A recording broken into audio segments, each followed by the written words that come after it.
It's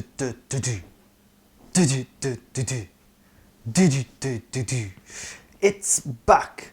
After 20 plus years, Terminator gets a sequel that it truly deserves. This is Terminator Dark Fate. Ignoring the events of Terminator 3, Salvation and Genesis, this is essentially Terminator 3 Volume 2, or Version 2, whatever you want to call it. What's it about? Well, 20 years after the events of Judgment Day, Sarah Connor has now essentially became a battle-hardened Terminator of sorts. But that's kind of in the background. You've got another instance of a Terminator being sent from the future to the past to kill someone, and someone else being sent from the future to the past to protect someone. It's the age-old Terminator formula, with a few little twists and turns here and there, different little changes once in a while. So what did I think of this film? It's good. It's surprisingly good, in fact. I've heard a lot of people say that it's the best Terminator since Terminator 2, and while it sounds really cliche and I don't really want to jump on the bandwagon, it's true. This is the best Terminator film since Terminator 2, and I think it's the first one that feels like a true sequel follow-up to Terminator 2. So yeah, it's good, it's fun, it's action-packed. This is an action movie, it's not a horror movie like the original Terminator. It ups the action a lot. It starts off really breathtaking, fast-paced stuff going on right in the first 20 minutes, and it keeps amping up the action throughout the movie. There is some dramatic stuff in the middle of the movie. Because the film starts off such a breakneck pace, it kind of gives you false expectations for the film. It's not like that throughout the entire film, so when it does get more dramatic, it does slow down a bit. But this is a sequel and a reboot at the same time, kind of, and I think it does a better job of being a sequel and a reboot than the past 3 Terminator films. So what it does is it continues storyline threads from the first 2 movies, changes up a few things here and there, and introduces some new storyline threads. And these new storyline threads are what's really fascinating and interesting about this film, because they open up huge possibilities and huge potential for the future of the franchise. Things that I think will take the franchise to a bigger, better place, rather than just repeating the age-old formula that it's kind of just doing over and over again. But speaking of the age-old formula, that's the biggest problem with this film, is that it is trying to do something different, trying to be something new. It's got a bunch of new stuff in here, but at the same time it is just a case of a reskin of the first 2 movies with just different people, with different overall arching stories. So because of that, it is a bit on the predictable side. You know who's going to survive and who's going to die by the end of the movie. But I talked about some of the more dramatic stuff, which is kind of what the middle chunk of the film is full of. And because you've got the big action set pieces at the beginning and the end, and you've got a few in the middle as well, it feels like a lot of the more dramatic stuff is a little forced, where they're deliberately slowing things down. And it's not that the stuff isn't interesting, it's not that the stuff isn't necessary, because it is, it's very interesting, it's very necessary, but the way that they're presenting it sometimes feels like they're just having characters sit there and explain everything. I feel like there could have been a bit more nuance to it, rather than just have Linda Hamilton and Sarah Connor sit down and explain her entire backstory and history. There could have been a bit more sprinkling it out a little bit, maybe. And it's not just her character that does this, it's the other ones as well. And that's how it feels a little on the forced side. But speaking of the characters, we've got a new lead character, this one played by Mackenzie Davis, best known for Blade Runner 2049 and *Halt and Catch Fire*.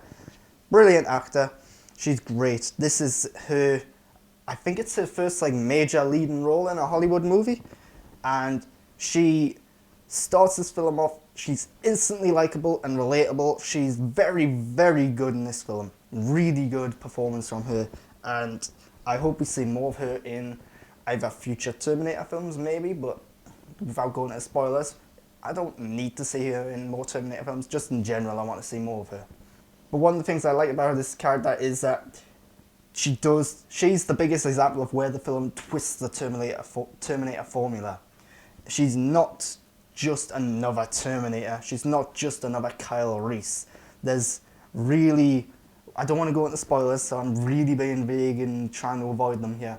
But what they do with her character, the things that are relating to her character, is really interesting and opens up a bunch of possibilities for the future of the franchise, and I really like that. Then you got Sarah Connor returning, again played by Linda Hamilton. She's great. I would probably say this is one of her best performances as Sarah Connor. It's certainly Linda Hamilton's best performance in a long time, although I haven't seen her in too much.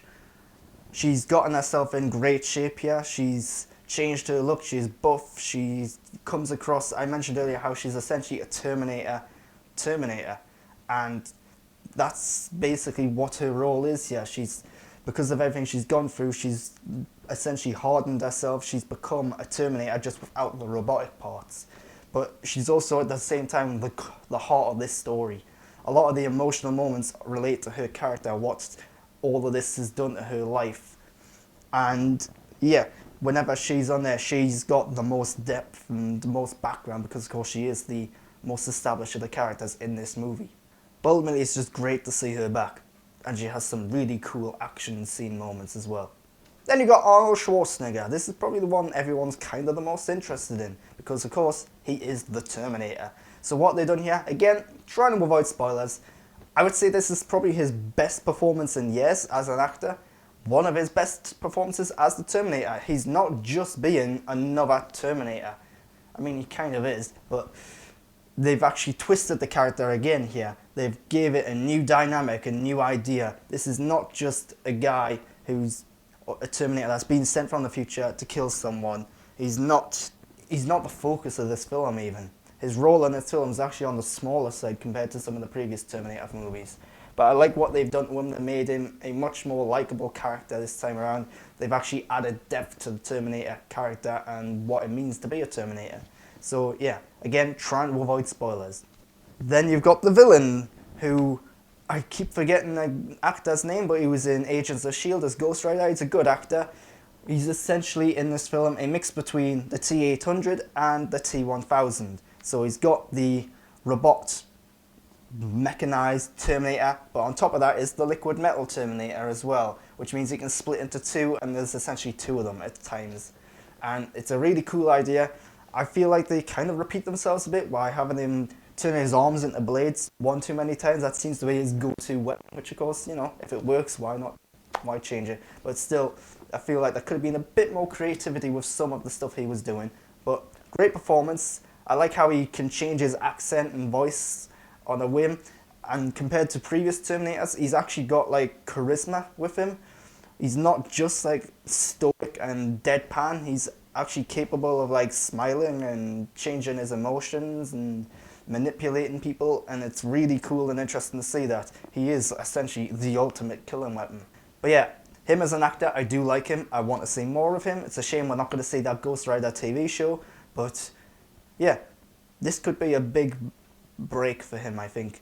But then you've got the most important character, a character called Danny, who the story and all the other characters in the story constantly say she is the most important person in the world. Sadly though, she's the least interesting character in this movie. I'm not saying she's not interesting, I'm not saying she's a bad character, but as the most important person in this film, in this world, it's a little disappointing that I don't care about her more than I do. And I think the reason for that is you only briefly get an idea of who she is before all of this starts to happen. And her transition from being the person who needs to be protected to being what she ends up being, I think is a little on the rush side. She comes to a realization like 2/3 of the way through the film, and it feels really rushed and forced. And there's the problem here that she is essentially a plot device. All the other, you've got characters here who are wanting to kill her, characters here who want to protect her. She's essentially rehashing the exact embodiment of an old idea being reskinned in this movie. And it works, but again, it's like, I've seen this before, just a little different. And because of that, because she spends so much time running away from one person and being protected from another, half the film is just her kind of being there. She doesn't really become all that active until the end of the movie. And again, I'm not going into spoilers just yet. But yeah, a little disappointed about her character, but there is potential there. And again, I'm not saying her character's bad, I'm not saying her character's not interesting, it's just everyone else in the film was way more attractive and interesting to me than what she was. And it's a bit of a problem when she's supposed to be the main character. So to talk a little bit about the production before I go into spoilers, great action scenes throughout, breakneck speed, well paced, really cool stuff. I think it is a little repetitive. I've talked about how the main villain uses his arms as knives one too many times, I think. But it's really cool, really exciting stuff in there. Of course, most of it is CGI as well. So the CGI is gorgeous in this film. There's not a moment in this film where I thought, wow, that looks like CGI. Of course, you can know what is and isn't CGI because, well, half the stuff just can't be done for real. One of the little negative things about the action scenes, though, is that I think there are one too many slow motion shots. And yeah, when things are so fast paced, so exciting, you do have to kind of slow things down in order to actually see what the hell's going on. But I feel like they do it one too many times for no real good reason. Well, I mean, the special effects are great, the CGI is great, the action is great. I think it's well directed, well paced. Again, some of the dramatic scenes do slow things down, but that's deliberate, and that's where you're getting most of the story told. So I totally understand why that's happening. Then you got the score and the soundtrack. It uses the Terminator theme song, the do-do-do-do-do, do-do-do-do-do. And of course, really impactful, really dramatic stuff, but I think he used it one too many times. And there's one instance in the film where it's really cringy. So there's a moment where characters are in the dark, and then all of a sudden, a bunch of lights light up in sequence. And it's cheesy, cringy as hell. The noise they make as they light up is the do-do-do-do-do, do-do-do-do-do. And it's like, did you really have to do that? But yeah, they use this theme, I think, too many times in the film. But yeah, it's not a bad theme by any means. And that's what I thought of Terminator Dark Fate. It's a good film, surprisingly good. And I feel the best film in the Terminator franchise since Terminator 2. And I want to see where this franchise is going to go because it's opened up a bunch of possibilities which are really cool, fascinating and interesting. I do recommend you go see this film. I think you'll be surprised by how much you might like it. And if you've liked this review, I am going to go into spoilers in just a bit. But before you go anywhere, follow me on Twitter and Instagram at @the_Grant Burton. And of course, subscribe to my channel, leaving comments and feedback down below. The more subscribers I get, the more content like this I can make. And of course, I just really appreciate it. So if you haven't seen Terminator Dark Fate, I'm going to go into spoilers just now. So if you haven't seen it, go away, come back, watch the rest of this. If you have seen it though, stay where you are. And you've been warned, full spoilers.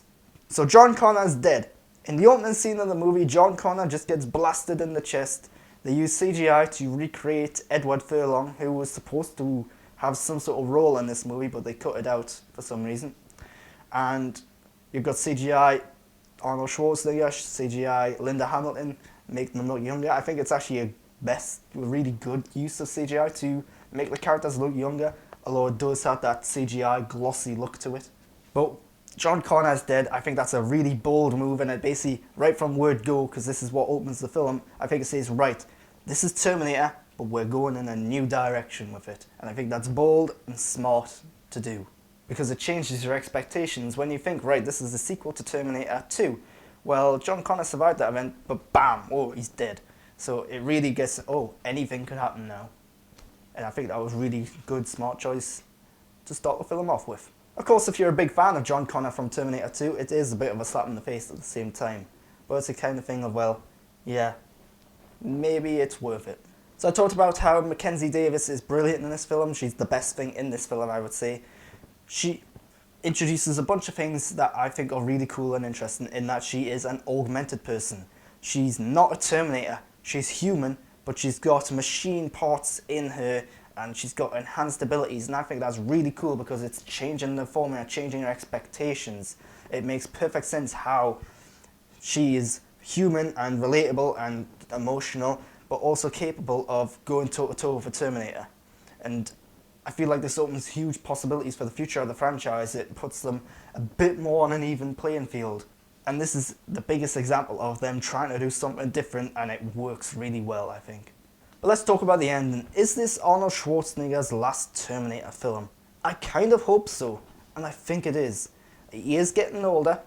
Notably, he doesn't take his shirt off anymore, so he's getting older, he's not in the shape that he used to be in, and this film establishes many things where, for example, he has a family now, and notably, The catchphrase "I'll be back" is not used by him in this movie. Instead, he says "I will not be back." I think that's a very key important thing that he says in this movie. I think that's him saying, you know what, this is my last stand in this Terminator franchise.